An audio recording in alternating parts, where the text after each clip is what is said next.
I'm running late. The steady tick of my designer watch reminds me with each flick of the wrist as I navigate my new Audi through the tree-lined streets of my childhood neighborhood. My knuckles whiten against the steering wheel when my parents' six-bedroom colonial comes into view, its stately presence looming larger than the actual structure warrants. 28 years old, the youngest senior marketing director in my firm's history, and my stomach still knots like I'm 16 and missed curfew. I check my reflection in the rearview designer blazer crisp, makeup flawless, hair smoothed into submission, armor, all of it.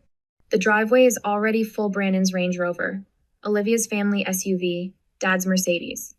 I park on the street like a visitor, which is exactly what I am these days. 4 visits a year, each one more exhausting than the last. My heels click against the stamped concrete path to the door, the sound sharp and purposeful. I don't knock. I never do. This performative dance of belonging requires certain steps. There she is. Mom's voice carries from the kitchen as I slip inside. We were about to start without you. No hug, no direct eye contact. Just the familiar scent of roasting turkey and cranberry and the undercurrent of disapproval that has always scented the air when I'm present. Sorry, client emergency. The lie slips out easily. Better than admitting I sat in my car for 15 minutes, practicing deep breathing exercises. Always working. Dad appears in the hallway, bourbon in hand, eyes tracking my outfit with familiar appraisal. One of these days, you'll find something more important than that job. My smile stiffens but holds. Nice to see you too, Dad. I follow the sounds of conversation to the dining room, where Olivia is arranging flowers at the center of a table, glittering with Mom's best china and crystal. Brandon sprawls in a chair, phone in hand, barely glancing up as I enter. Savannah, Mom says, appearing behind me, go ahead and sit at the kids' table. We've got a spot for you there. The words hit like a physical blow. I turn slowly, certain I've misheard. But there it is, the plastic folding table set up in the corner of the dining room, ringed with colorful children's chairs and set with themed paper plates. My nieces and nephews aren't even there yet, still playing in the basement from the sounds of distant squeals. The kids' table? My voice emerges steady despite the heat rising in my cheeks. Mom's expression remains pleasant, unbothered. We need the space at the main table for Gregory's parents. They're joining us this year. She gestures to Olivia's in-laws, whom I've met exactly twice. I stand frozen, the memory of this morning's preparation washing over me. The care I took selecting this outfit. The extra time spent on my hair. The pep talk in my bathroom mirror. Just get through today. It's just 4 hours. My apartment had felt like a sanctuary this morning, the framed award on my desk, the notification of my promotion still open on my laptop. My friend Maya's voice on the phone. Why do you still go? Seriously, Savannah, what would happen if you just didn't? Now, trapped in the doorway between escape and humiliation, I consider objecting. My lips part, protest forming on my tongue. Brandon looks up from his phone, catching my expression. His eyes narrow slightly, a familiar look that says, don't make a scene. The same look he gave me when I tried to explain my first gallery showing, when I announced my promotion, when I bought my apartment without parental financial support. Fine. The word tastes bitter. I force my feet to move toward the children's table, acutely aware of every eye not watching me, of the deliberate conversations continuing as if this is normal, as if this isn't a statement written in plastic and paper. I lower myself into a chair meant for a child, knees nearly touching my chest, the edge of the table hitting at an awkward height that forces me to hunch. My niece's unicorn plate sits before me, the cartoon eyes seeming to mock my discomfort. The children filter in, eyes wide with confusion at finding an adult at their designated table. My 7-year-old nephew Ben tilts his head. Aunt Savannah, why are you sitting with us? I swallow hard, just mixing things up. At the main table, conversation flows without interruption. Mom leans toward Olivia. How's the baby sleeping these days? Brandon, Dad's voice carries. Tell Gregory about that promotion. Glasses clink as my father raises his in a toast. To family success, he says, his gaze touching everyone but me. The adults murmur in agreement, a chorus I'm not part of. I watch them from my exile, the realization settling cold and heavy in my stomach. This table, this ridiculous, child-sized plastic throne eyes, the perfect symbol for my entire life in this family. Always adjacent, never included, tolerated, never celebrated. My 7-year-old niece Lucy bumps her juice cup, sending a purple wave across the table and directly onto my cream silk blouse. The cold seeps through immediately, grape juice bleeding into expensive fabric. Sorry, Aunt Savannah. Her little face crumples with genuine remorse. It's okay, sweetie. I dab at the spreading stain with a paper napkin, the material disintegrating against wet silk. Something breaks inside me not dramatically, but with a quiet finality, like ice shifting beneath the surface of a frozen lake. I stand up, the child's chair scraping against hardwood. I fold my paper napkin carefully, placing it beside the cartoon plate. Mom glances over, brow furrowing. Savannah, is something wrong with your seat? I don't answer. My steps are measured as I walk to the hallway closet and retrieve my coat. I can feel their eyes now, finally seeing me as I prepare to disappear. Some traditions aren't worth preserving. The door closes behind me with a soft click instead of the slam my trembling hands want to deliver. Restraint my lifelong companion. Savannah, where are you going? My mother's voice carries through the front window, that perfect pitch of controlled outrage that's fooled country club friends for decades. I turn, meeting her eyes through the glass. I'm leaving. Enjoy your dinner. Simple words. No dramatics. Just truth delivered without padding or apology. My hands shake as I slide the key into the ignition. The Audi purrs to life, its gentle vibration steadying me as I pull away from the curb. The silence in the car wraps around me, unfamiliar and terrifying. 28 years of family Thanksgivings, and I've never once left early. My phone buzzes before I reach the first stoplight. Then again. And again. By the time I'm 3 blocks away, the notifications have become a continuous hum against my thigh. My family's collective outrage transmitted through cellular waves. At a red light, I glance down. Brandon, stop acting like a child, come back. The irony would be amusing if it weren't so painful. I was literally sitting at a children's table 10 minutes ago, but I'm the one acting childish. My voicemail indicator flashes. I tap it, putting it on speaker while I drive. Savannah, my father's voice fills the car, bourbon rough. Enough of this nonsense. Get home now.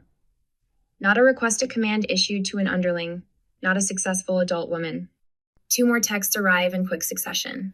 Olivia, Mom is freaking out. Just come back and talk. You're ruining dinner. The family group chat explodes with messages. What is going on with her? She's always been so sensitive. Should we be worried? This is so embarrassing with Gregory's parents here. My exit wasn't about creating a scene, but their responses reveal how thoroughly they misunderstand me. I don't want drama, I just wanted a place at the table. A real place. I drive without destination until neon lights catch my eye, a 24-hour diner glowing against the darkening November sky. The parking lot is half full, other holiday refugees seeking sanctuary from family obligations. The warmth hits me as I step into not just physical heat, but something more essential. The waitress looks up from wiping a counter, her eyes taking in my designer clothes, the mascara smudge I can feel beneath my right eye. Honey, you look like you could use some coffee. She doesn't ask what's wrong or why I'm alone on Thanksgiving, just slides a mug in front of me as I settle into a booth. And maybe a slice of pie, she adds, her smile genuine in a way my mother's never is. That would be perfect. My voice cracks on the words. While waiting, I scroll through my phone's photo gallery. Each swipe reveals another family gathering, where the pattern is clear once I allow myself to see it. Christmas 3 years ago. Everyone clustered around the tree while I stand slightly apart, half cropped from the frame. My college graduation, my parents flanking my siblings in the foreground while I hold my honors diploma just out of focus. I screenshot a text from my mother from last year. How's that little job going? Still enjoying playing businesswoman? Senior marketing director? Youngest in company history. But in her eyes, I'm playing pretend. I find the email from my father, sent to Brandon and Olivia, but accidentally copying me. Investment opportunity too complex to include Savannah. You know she wouldn't understand it anyway. My calendar reveals the pattern 2-8 consecutive family events where I was seated at a side table, at the end of the row, or literally in another room. The pie arrives, golden crust and tart cherries, as I compose my message to the family group chat. I select the Christmas photo, the one where I'm half cropped out, and type a caption. The perfect family, always making sure the youngest one knows her place. I continue typing. My fingers steady now. This isn't just about the table. I've been treated like an afterthought my entire life. When you all actually see me as an equal, let me know. My thumb hovers over the send button. This single action will fracture 28 years of acquiescence. Once sent, there's no pretending anymore. No more good daughter who swallows indignities with a smile. I press send, then power off my phone completely. The pie tastes better than any Thanksgiving meal I can remember. I savor each bite, leaving a generous tip before walking back to my car. My spine feels straighter, my shoulders lowered from their perpetual defensive hunch. Savannah? Savannah Reeves? I turned to find Mark Connolly, my lab partner from AP Chemistry, now a pediatrician according to the occasional social media glimpse. Mark, hi. He studies my face with professional assessment. You look different, lighter somehow. I smile, surprised to find it genuine. I finally put down something heavy I've been carrying for years. He nods like he understands, though he couldn't possibly know what transpired today. But maybe he recognizes the universal look of someone who's finally chosen themselves after years of self-abandonment. As I drive toward homie home, not theirs, I wonder what happens next. Will I withstand the guilt storm that's surely brewing? Will I cave when my mother cries or my father threatens? Or will this be the first day of a new chapter where I finally stand my ground? The night sky opens above me, vast and full of possibilities I never allowed myself to see, while squeezing into spaces too small to contain me. I drop my keys into the ceramic bowl by the door, a piece I bought from a local artist to celebrate my first promotion. The sound echoes through my apartment, bouncing off the exposed brick walls that I fell in love with 3 years ago when I signed the lease without a cosigner. Without my parents' approval. My designer blazer slides from my shoulders, heavy with the weight of today's confrontation. I hang it carefully in the closet, muscle memory preserving the expensive fabric, even as my mind races with the gravity of what I've done. I've never walked out before, not once in 28 years. My apartment glows with the warm light of success they refuse to acknowledge the framed marketing award on my office wall. The signed prints from campaigns that doubled client revenue, the sleek furniture I selected and purchased myself. No hand-me-downs. No parental subsidies. I kick off my heels and pad across the hardwood to the living room wall, where family photos hang in artful arrangement. Mom insisted I display them during her only visit, so you don't forget where you came from, Savannah. My fingers trace the gilt frame of last year's Christmas portrait, Brandon and Olivia flanking our parents, their spouses and children arranged in perfect formation. And Mess slightly off-center, half a step behind the group, my smile not quite reaching my eyes. I lift the frame and remove it from its hook. One by one, I take down each family photo, creating a stack on my coffee table. Not destroyed, just removed from my daily sightline. The wall looks strangely empty, but I feel fuller somehow. My phone sits dark and silent on the counter where I abandoned it hours ago. The notification light blinks accusing red, red. I leave it there and open a bottle of wine instead. Tonight, I sleep uninterrupted by family-induced anxiety for the first time in memory. No 3 a.m. spiral of imagined criticisms. No mental rehearsal of responses to potential jabs. Just darkness and peace, and the distant sound of city traffic below my window. Morning light streams through my eastern windows, painting golden patterns across my bedspread. I stretch, muscles relaxed in a way that feels foreign after years of tension. For a moment, I forget yesterday's upheaval and simply exist in the warmth.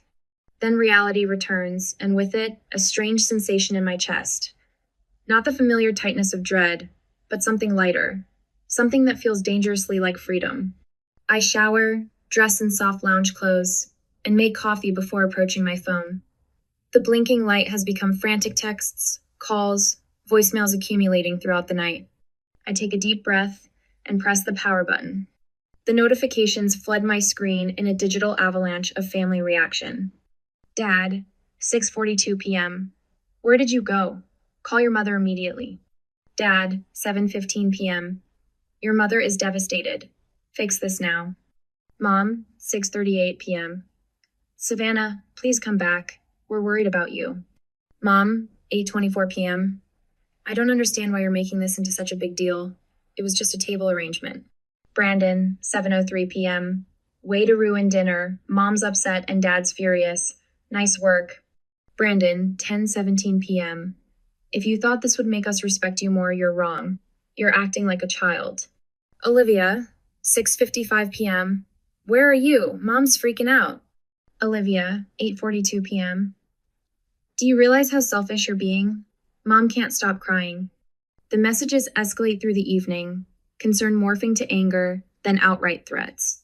Dad's final text suggests reconsidering financial support I haven't received since college. My brother questions my mental stability. My sister invokes family loyalty as if it's a one-way obligation.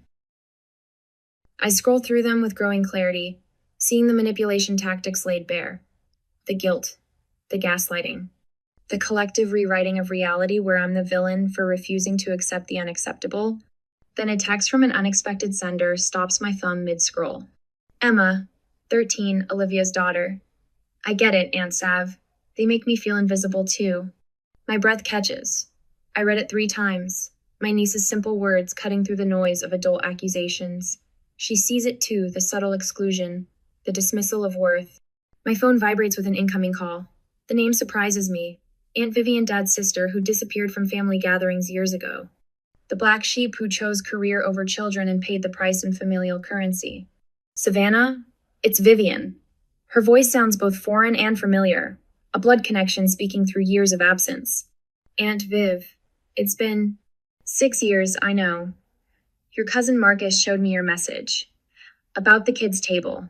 She pauses, her breath audible through the connection. I want you to know you're not crazy. The validation hits me like a physical force. I sink onto my couch, emotions threatening to overcome my careful composure. I went through the same thing when I chose career over kids, she continues. Your father and mother couldn't reconcile my choices with their worldview, so they simply reduced me. Made me smaller.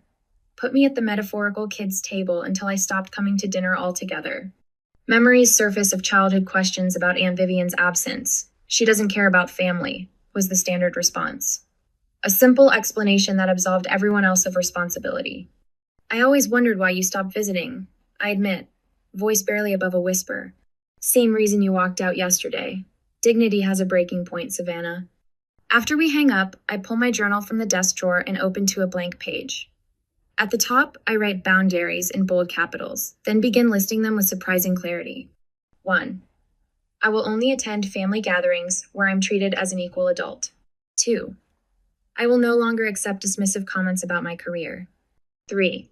I will meet on neutral ground, not the family home. The list grows, each boundary a brick in the foundation of my self-respect. When it's complete, I call my therapist for an emergency session.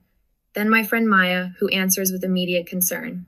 I did it, I tell her. I finally walked out. Holy shit, Sav, she breathes. I'm so proud of you. 2 hours later, I find myself on an online forum for adults navigating family estrangement. The stories mirror mine with eerie similarity, the consistent exclusion, the subtle undermining, the moment of clarity that triggered action. I'm not alone in this experience. Not broken or overly sensitive.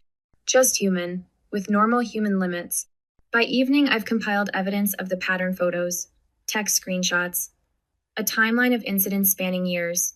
I practice responses to anticipated arguments. I'm not angry. I'm establishing boundaries. This isn't about one dinner. It's about a lifetime of exclusion. I'm not asking for special treatment, just equal treatment. I arranged to meet them at a coffee shop downtown public, neutral, time limited. I text Maya to check on me halfway through. My phone rings just after 9. Mom's name flashes on the screen. I let it ring 3 times, centering myself before answering. Hello, Mom. Savannah. Her voice is controlled, the practiced tone of someone who believes they hold the power. Your father and I have decided we're willing to forgive you for yesterday's display. The old Savannah would have accepted this opening, grateful for any path back to approval. But that version of me sat at a folding kids' table and accepted paper plates, while adults dined on china. I inhaled deeply, feeling my spine straighten. That's interesting, I reply, my voice steady and clear, because I'm still deciding if I'm willing to forgive you. The silence that follows stretches so long, I check to see if the call disconnected. But Nosha's there, breathing, recalibrating a world where her youngest daughter has suddenly, irrevocably changed the script. It was just a table, Savannah. My mother's voice through the phone carries that familiar dismissive tone, the one that's diminished my experiences since childhood. I grip my phone tighter, pacing the hardwood floors of my apartment. The space I bought myself, the life I built without their help or approval. It wasn't just a table, Mom. My voice remained steady, practiced from hours of rehearsal with my therapist. It was what the table represented. You're being dramatic. I'm being honest. I stopped pacing, standing tall beside the framed marketing award on my wall. The kids' table was just the final insult in a pattern that's existed my entire life. I tick off the evidence I've compiled in my journal.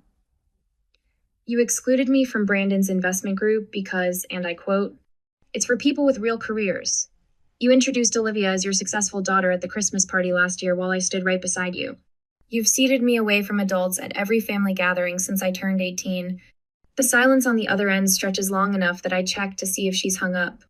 That's not how it happened," she finally says, but her voice lacks its usual conviction. "I have the text, Mom. I have photos. I have emails." I trace my finger along the compass tattoo on my wrist me private reminder to follow my own direction. This isn't about one dinner. This is about 28 years of being treated as less than. She shifts to Gilther, next defensive tactic. "After everything we've done for you, what exactly have you done for me lately?" The question slips out sharper than intended, but I don't retract it. My apartment? Bought it myself? My education? Scholarship. My car? My savings. My career? Completely self-made. Another silence. Then, "What do you want from us, Savannah?" The question catches me off guard not because it's unexpected, but because it's the first time she's ever asked what I want. I want to be treated with the same respect you give Brandon and Olivia. My voice softens but remains firm. I want my achievements acknowledged. I want a seat at the actual table literally and figuratively. I hear her inhale sharply, and in that breath, I sense the first crack in her armor. She knows her usual tactics aren't working. My phone buzzes with a group text from Brandon that evening. "Emergency family meeting tomorrow night. We need to discuss the Savannah situation. 7 p.m., Mom and Dad's. Savannah not invited." I smile despite myself. The family is scrambling. An hour later, my 13-year-old niece sends a screenshot of their living roomy parents, Brandon, and Olivia huddled in intense conversation. Her message reads, "They're freaking out, Aunt Sav. Dad keeps saying you're ruining the family." Grandma cried, "It's better than Netflix." The next morning, one of my father's golf buddies mentions the situation during a client meeting. "Robert says things are tense with your family right now," he says awkwardly. "Hope it all works out." When I check Facebook, my mother has posted a vague plea for prayers during this difficult family time. The comments flood with sympathetic responses, friends asking what happened, offering support without knowing the situation. They're losing control of the narrative, and it terrifies them.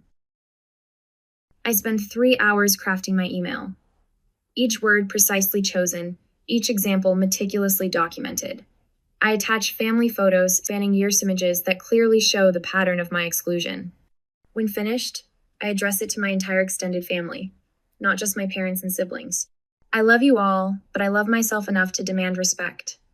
I write in closing, then press send before doubt can creep in. Responses trickle in throughout the day. My cousin Michael. "I've watched this happen for years and never said anything. I'm sorry, Savannah." My father's sister who stopped attending family functions years ago. "It took courage to say what I never could. Proud of you, niece." Even my mother's best friend sends a private message. "Your mother and I have been friends for 30 years, but you're absolutely right. I've seen how they treat you." I hadn't expected allies. I'd prepared to stand alone. "Can we talk?" Olivia's voice sounds different on the phone. Smaller. I'm listening. I curl up in my reading chair, guard still up. "I've been thinking about things." She pauses. "About how we've treated you." I wait, refusing to fill the silence. "Greg mentioned something last night," she continues. "He said he's always been confused about why you're treated differently. He thought maybe there was some history I never told him." "And what did you say?" I couldn't think of a reason. Her voice cracked slightly. "I never thought about how it looked from your side. I just accepted that's how it was." It's not exactly an apology, but it's the first crack in the family's united front. When the formal invitation arrives in my email, I almost laugh out loud. The Reeves family requests the pleasure of your company for a family discussion dinner. Seating arranged by Savannah Reeves. The location is a neutral restaurant downtown, not the family home where they hold home court advantage. The time works with my schedule, not theirs. Every detail acknowledges my new position of power. I smile as I type my response. I accept. For the first time in my life, they're playing by my rules. Now I'll discover if my family is capable of genuine change, or if I'll need to create a life without them in it. The ball is finally in my court, and I'm ready to serve. I arrive at Marcello's 20 minutes early, my heels clicking against polished marble as the hostess leads me to the table I specifically requested when making the reservation. Round. Equal. No head, no foot, no hierarchy built into the furniture itself. Perfect, I tell her, sliding my blazer from my shoulders. The material is expensive, a power color that makes my skin glow. Armor again, but different this time. Battle dress rather than camouflage. I place the name cards with deliberate care. My fingers don't tremble at all, which surprises me. My position at the symbolic north. Parents flanking me. Brandon and Olivia across. The geography of confrontation, mapped with cardstock and calligraphy. The restaurant hums with quiet conversation. The discreet clinking of silverware against fine china. I check my watch. 7 minutes. I smooth my napkin across my lap, straighten the butter knife that's already perfectly aligned. 6 minutes. I resist the urge to reach for my phone, to check for a last-minute cancellation text. When they arrive together, of course I don't stand. Savannah. Mom's voice wavers between greeting and question. Dad's eyes narrow as they scan the table arrangement, the placed cards. Brandon's jaw tightens. Olivia clutches her purse strap a fraction tighter. Thank you for coming, I say, my voice steady. Professional. The voice I use in boardrooms, not family dining rooms. Please, sit. They hesitate, caught in the unfamiliar dynamic, but then one by one, they follow my direction. Not one of them questions the seating arrangement. First victory. Dad clears his throat as soon as they've settled, launching into what sounds like a rehearsed speech. I think we all agree that family unity is what matters most here. We need to incident and focus on healing together. Your father's right, Mom adds, her eyes already glistening with practiced tears. This has been devastating for all of us, Savannah. We've always been such a close family. Brandon leans forward, elbows on the table. Some people are just more sensitive than others. Not everything needs to be a federal case. What Brandon means, Olivia jumps in, her smile tight, is that we all love you, and surely we can find a middle ground without all this drama. I take a sip of water, letting the silence stretch until they grow uncomfortable in it. I've prepared for this exact moment, rehearsed it in my bathroom mirror until the words feel natural. I'd like to establish some ground rules for our conversation, I say, placing my glass down precisely on its water ring. Each person speaks only for themselves. No one interrupts. And we focus on specific behaviors, not character assessments. Dad starts to object, but I hold up my hand. He stops mid-syllable. Second victory. For 28 years, I've been systematically excluded from full participation in this family. The children's table at Thanksgiving was simply the most literal manifestation of a pattern that's existed my entire adult life. I meet each of their eyes in turn. Can anyone explain why a 28-year-old successful woman should sit at a children's table? The silence that follows is devastating in its completeness. Mom's fingers worry at her napkin. Dad examines his water glass as if it holds answers. Brandon shifts uncomfortably. Olivia stares at her lap. I guess, Mom finally says, her voice small. I never really saw you as fully adult without a husband. That's how I was raised. A woman becomes a woman when she has a family of her own. Dad's admission comes gruffly. In my day, success meant family, not just career. I built something that will outlast me. Your job. It's just not the same. Maybe, Brandon adds, surprising me with his hesitancy. I've been intimidated by how easily everything comes to you. You didn't need connections or Dad's help like I did. It was easier to dismiss your achievements than admit that. Olivia's eyes shine with actual tears now, not the performative ones she usually deploys. I knew it wasn't fair, how we treated you. But changing it meant acknowledging my part in it. She reaches across the table, stops short of touching my hand. I'm sorry, Savannah, truly. I absorbed their words, feeling something shift inside me. Not forgiveness exactly, but recognition. The first honest conversation we've had in decades. Moving forward, I say, my voice firm but not unkind. I need certain boundaries respected. I will participate in family gatherings as an equal adult. My career and life choices will be respected, even if they're not understood. I expect acknowledgement of my achievements the same way Brandon's and Olivia's are celebrated. I fold my hands on the table. I want a relationship with all of you, but it has to be mutual respect or nothing at all. I won't hesitate to walk away again if old patterns reemerge. They exchange glances, having a silent conversation I've been excluded from countless times before. Finally, Dad nods. You've certainly grown up, Savannah, he says, the closest thing to approval I've ever heard from him. I meet his gaze steadily. I've been grown. You're just finally seeing it. The check arrives, placed exactly between Dad and me. I reach for it before he can, sliding my credit card inside the leather folder without checking the amount. The symbolism isn't lost on any of us. When the waiter walks away, Mom touches my wrist hesitantly. Do you think it's really possible to change how we've always been? The question hangs in the air between us, honest in a way I never expected. I don't have a simple answer, and for once, I don't try to manufacture one. Is it ever really possible to change decades-old family dynamics? Or am I setting myself up for disappointment? My kitchen bustles with movement and conversation, a symphony of life that fills my apartment. The scent of roasting turkey mingles with cranberry and fresh herbs, familiar yet somehow new. I check my designer watch, no longer counting the minutes until escape, but noting that everything is right on schedule.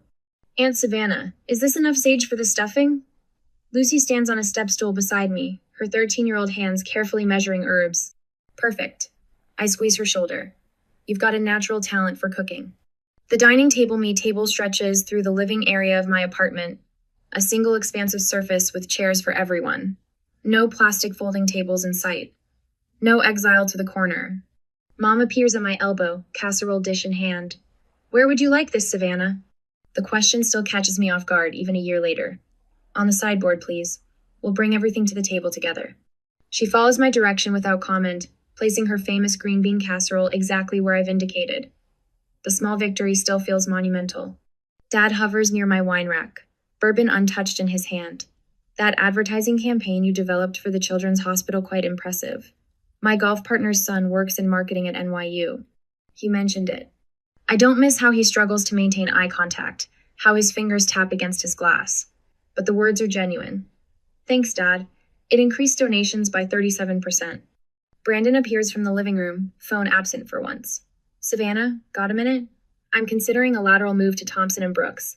The pay cut would be temporary, but the creative opportunities. He trails off, uncertainty flickering across his face. I nearly dropped the serving spoon, Brandon asking me for career advice. It depends on your 5-year plan. Thompson's digital division is expanding rapidly. Olivia approaches, her newest edition cradled against her shoulder.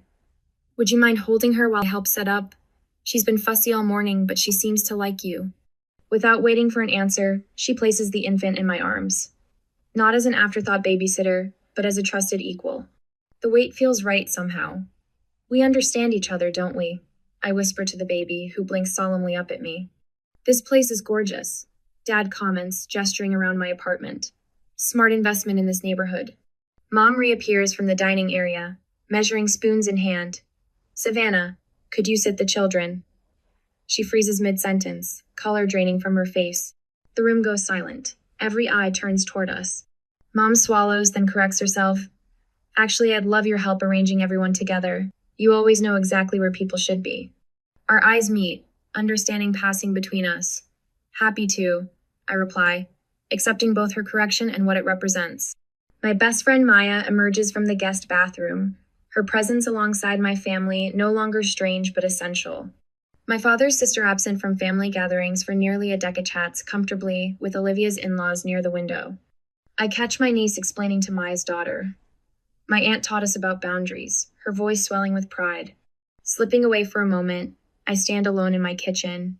Last year's humiliation at the kids' table flashes through my mind: the plastic chair, the cartoon plate, the physical manifestation of how they saw me. I pull my gratitude journal from the drawer and write a single line. Today I sat at the table I deserve. When we gather for the meal, hands linked around my table, Dad asks what we're each thankful for. When my turn comes, I say simply, growth, in all of us. The glances exchanged around the table speak volumes. Some traditions deserve to be broken, so better ones can be built. My place card stands at the head of the table, my name written in my own hand.